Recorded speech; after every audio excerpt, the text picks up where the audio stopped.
तिरछी रेखा आकर ऊपर मिलती है फिर आगे तक बढ़ी है। आपको देखना है, क्या समझना है, यहाँ के एंगल को x, यहाँ y, यहाँ z और यहाँ w, ये सभी एंगल यहाँ पे उपस्थित हैं। आपको करना क्या है, गिवन पॉइंट में दिया है x plus y equal to डब्ल्यू प्लस जेड, ये आपका गिवन पॉइंट है, मतलब दिया गया है। सिद्ध करना है ए ओ बी एक रेखा है। ध्यान से समझिए, ए ओ बी, हमको यहाँ पर ए है और यहाँ पर ओ है और यहाँ पर बी है और यहाँ पे क्या है, यहाँ पर सी है और यहाँ पर डी। तो ए ओ बी यह एक सरल रेखा है। सरल रेखा का मतलब क्या है, इसका मतलब इस पर एक तरफ अगर 180 अंश का कोण बन जाएगा, मतलब x प्लस वाई का योगफल अगर 180 अंश आ जाएगा, तो हम लोग जानते हैं कि एक रेखा पर अगर एक तरफ 180 अंश कोण बन रहा है तो वह एक रेखा ही होगी, मतलब एक रेखा ही होगी, तभी एक तरफ 180 अंश का कोण बन रहा है। चाहे तो आ जाएगा x प्लस वाई बराबर 180 अंश, तभी हम लोग समझ जाएंगे यहाँ एक रेखा है।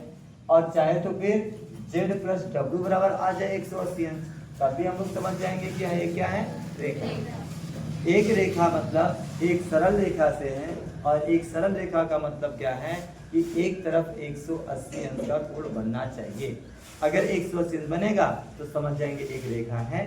तो कुल मिला जुला करके हमको ये समझना है कि दोनों का योगफल अगर 180 अंश आ जाएगा तो हम लोग समझ जाएंगे, लिख देंगे तब कि ए ओ बी एक सरल रेखा है।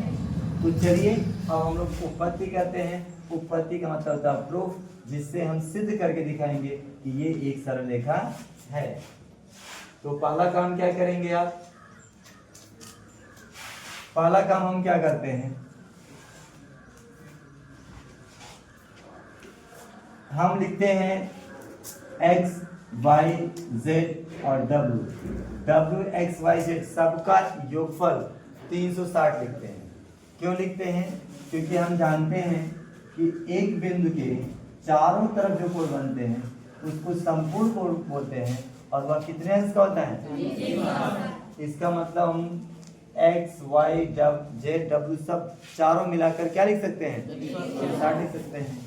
तो वही हम सबसे पहले लिखेंगे x plus y plus w plus z is equal to 360 अंश। क्यों, क्योंकि एक बिंदु के चारों तरफ जो कोण बनते हैं उसका नाम होता है संपूर्ण कोण। क्या नाम होता है, संपूर्ण कोण है। और संपूर्ण कोण कितने अंश का होता है, या एक बिंदु के चारों तरफ जो कोण बनते हैं कुल मिलाकर कितने अंश के बनते हैं, 360 अंश। एक लाइन समझ में आ गया, कोई दिक्कत। अब एक काम और समझना है, हम क्या करते हैं, x प्लस वाई को ऐसे रहने देते हैं, और ध्यान दीजिए हम w प्लस जेड, ये जो w प्लस जेड है इसके स्थान पर यहाँ पे लिखा गया है, जहाँ कहीं भी w प्लस जेड आएगा हम उसके स्थान पर x प्लस वाई लिख सकते हैं। ये बात दिया गया है कि जहाँ w प्लस जेड आ रहा है वहां पर हम x प्लस वाई लिख सकते हैं ना, क्योंकि ऑलरेडी क्वेश्चन में दिया है। तो वही हम करने जा रहे हैं, w प्लस जेड के स्थान पर क्या करेंगे, x प्लस वाई लिख देते हैं। इज इक्वल टू में भाई चेंजिंग कर नहीं सकते हैं, जितना है उतना हमको लिखना पड़ेगा। ये बात समझ में आ गई। अब आप लोग एक बात और समझ रहे होंगे, क्या समझ रहे हैं कि x और x जुड़ेगा, कितना हो जाएगा, 2x हो जाएगा, और फिर y और y भी जुड़ेगा, क्या हो जाएगा, 2y हो जाएगा। और इज इक्वल टू के बाद जो है उसमें कोई परिवर्तन नहीं करेंगे। बात समझ में आ गई, कोई दिक्कत है क्या। अब ध्यान दीजिए, अब इसमें से दोनों में से 2 कॉमन ले लेते हैं हम। कितना कॉमन लेते हैं, 2। क्यों कॉमन ले लेंगे, क्योंकि ये दोनों तरफ है तो हम 2 कॉमन लेंगे, तो जो कॉमन लिया था उसके बाद ब्रैकेट में लिखेंगे, ब्रैकेट में क्या बचेगा तब x बच जाएगा और प्लस इसमें क्या बचेगा y बच जाएगा और इक्वल टू के बाद क्या लिखें, क्या लिखें, बिल्कुल 360 अंश लिख देते हैं। अब क्या करेंगे हम, अब हम x प्लस वाई का मान निकाल लेते हैं। तो मैं थोड़ा इधर लिखता हूँ, वहाँ पे थोड़ा सा नीचे हो गया है, आप यहाँ पे देखें। तो हम क्या करते हैं, x प्लस वाई का मान निकालते हैं। तो इज इक्वल टू में तो 360 है, 360 है, और जो ये 2 था ना वह अपॉन में जाएगा, मतलब वह 2 यहाँ पर अपॉन में आ जाएगा। अब 2 से इसको काटेंगे तो 2 1 जा 2, 2 8 जा 16, इधर 0 हो जाएगा। इसका मतलब x plus y is equal to हमारा 180, 180 अंश हो जाएगा।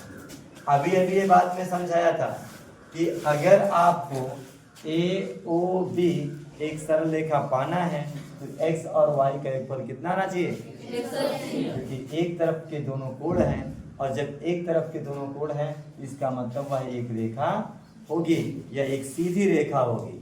ठीक है, तो यहाँ आपको अपने मन से लिखना पड़ेगा। क्या लिखना पड़ेगा, इसको लिखना पड़ेगा कि इसलिए x क्या लिखेंगे, इसलिए ए ओ बी एक सरल रेखा है। सरल रेखा का मतलब था सीधी रेखा, अर्थात वह केवल रेखा लिखेंगे तब भी सही है, सरल रेखा लिखेंगे तब भी सही है, और सीधी रेखा लिखेंगे तब भी सही है। और सीधी रेखा के ही एक तरफ कितने से कोण बनता है, 180 अंश। तो ये समझ कर लिखना है कि एक तरफ अगर 180 अंश बन गया तो समझ जाना है कि ए ओ बी ये क्या है, सरल। नहीं समझ में आया, आ गया? तो अब इसको आप लिखेंगे। Thank you.